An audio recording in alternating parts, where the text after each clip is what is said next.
మాజీ మంత్రి BRS working president కి మరోసారి నోటీసులు ఇచ్చేందుకు ఏసీబీ రెడీ అవుతుంది. న్యాయ నిపుణులతో సమావేశమైన ఏసీబీ అధికారులు వారి అభిప్రాయాన్ని తీసుకున్నారు. కోర్టు కూడా విచారణకు సహకరించాలని కేటీఆర్ కు సూచించినందున మరోసారి నోటీసులు ఇవ్వాలని డిసైడ్ అయ్యారు.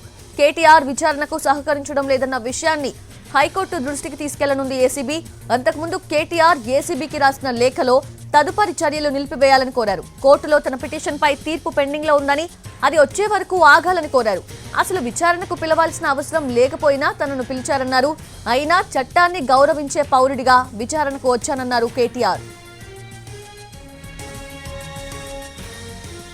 అయితే అంతకుముందు ఏసీబీ విచారణకు వచ్చిన కేటీఆర్ తన లీగల్ టీమ్ ని లోపలకు అనుమతించకపోవడంతో విచారణకు హాజరు కాకుండానే వెనుదిరిగి వెళ్లిపారు. లాయర్స్ లేకుండా విచారణకు వెళ్తే తన హక్కులకు భంగం కలుగుతుందన్న కేటీఆర్ విచారణకు రాలేనని ప్రకటించారు.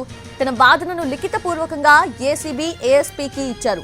అక్కడి నుంచి వచ్చే రిప్లై ఆధారంగా కేటీఆర్ ముందుకు వెళ్లబోతున్నారు.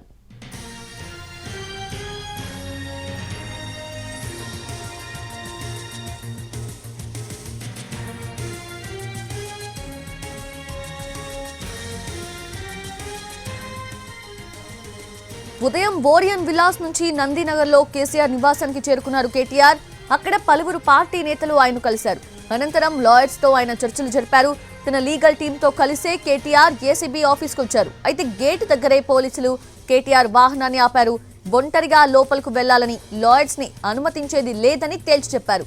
ఒంటరిగానే లోపలకు వెళ్లాలని చెప్పారు. అయితే లాయర్స్ ని అనుమతించాల్సిందేనన్న కేటీఆర్ ఆ విషయంపైనే పట్టుబట్టారు. వారు లేకపోతే తన హక్కులకు భంగం కలుగుతుందని వాదించారు. పట్నం నరేందర్ రెడ్డి ఇవ్వని స్టేట్మెంట్ ని ఇచ్చినట్లు పోలీసులు ట్విస్ట్ ఇచ్చారని, అలాగే తన విషయంలోనూ జరుగుతుందన్న అనుమానం కేటీఆర్ వ్యక్తం చేశారు. పోలీసులను తాను నమ్మనని స్పష్టం చేశారు కేటీఆర్.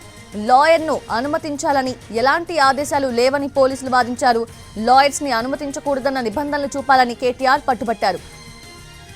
దీంతో దాదాపు 40 నిమిషాల వాదన తర్వాత కూడా లాయర్స్ ని లోపలికి అనుమతించలేదు. కేటీఆర్ అక్కడి నుంచి వెళ్లిపోయారు. చట్టాలను గౌరవించి విచారణకు వచ్చానన్నారు కేటీఆర్. కోర్టు తీర్పు రిజర్వ్ చేశాక విచారణకు పిలవాల్సిన అవసరం లేకున్నా సరే నోటీసులు ఇచ్చారన్నారు. రాజమౌళి కంటే పోలీసులే కథలు బాగా రాస్తున్నారన్నారు కేటీఆర్. రైతు భరోసాపై రైతుల ఆగ్రహాన్ని తప్పించుకోవడానికే తెలంగాణ ప్రభుత్వం ఇలాంటి డైవర్షన్ పాలిటిక్స్ ప్లే చేస్తోందని ఆరోపించారు BRS working president KTR.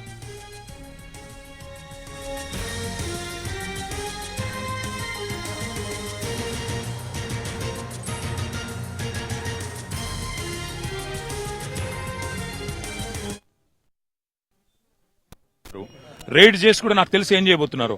Raid చేసి అవసరమైతే కొన్ని ఇంప్లాంట్ చేసి, కొన్ని లేనిపోని సృష్టించి అందులో ప్లాంట్ చేసి దాని మీద కేసు బనాయించాలనేది వీళ్ళ చిల్లర ప్రయత్నం. నేను చిట్టినాయుడు గారికి చెప్పేది ఒకటే, నువ్వు ఎన్ని డ్రామాలు చేసినా, ఎన్ని కథలు పడ్డా, ఎన్ని అక్రమ కేసులు పెట్టినా, నువ్వు రైతు భరోసా ఎగ్గొట్టింది ప్రజలకు తెలుసు, నువ్వు మాట తప్పింది తెలుసు, 420 హామీలు ఎత్తగొట్టింది ప్రజలకు అర్థమైంది. నువ్వెన్ని చేసుకున్నా తప్పకుండా నిన్ను వదిలిపెట్టాం. ప్రజాక్షేత్రంలో తప్పకుండా మా హక్కుల కోసం కొట్లాడతాం. మన నరేందర్ రెడ్డికి జరిగింది వాళ్ళ నాకు జరగదని గ్యారంటీ ఏంది? నరేందర్ రెడ్డి ఈయన స్టేట్మెంట్ ఇచ్చినట్టు, కన్ఫెషన్ ఇచ్చినట్టు, అనవసరంగా నా పేరు చెప్పినట్టు లేనిపోని పుకార్లు వీళ్ళే సృష్టించిన పోలీసు వాళ్ళు మీడియాకు లీక్లు ఇచ్చాను. ఇలా నాకు కూడా అట్లే చేస్తారనేది నా డౌట్. తప్పకుండా నా ఇంటి మీద రైడ్ చేస్తే కూడా అన్లేమని ఇరికిచ్చి రేవంత్ రెడ్డి గారు ఇచ్చిన 2 చిట్టీలు, అవసరమైతే ఇంకో 2 ఏమైనా సృష్టించి అని ఇరికిచ్చి కావాలని బదనాం చేయాలన్న చిల్లర ప్రయత్నం వాళ్ళు చేస్తున్నారు. నా హక్కుల కోసం తప్పకుండా నేను కొట్లాడతాను. న్యాయవాదుల సమక్షంలో ఎంక్వైరీ చేయాలని కోరుతున్నాను.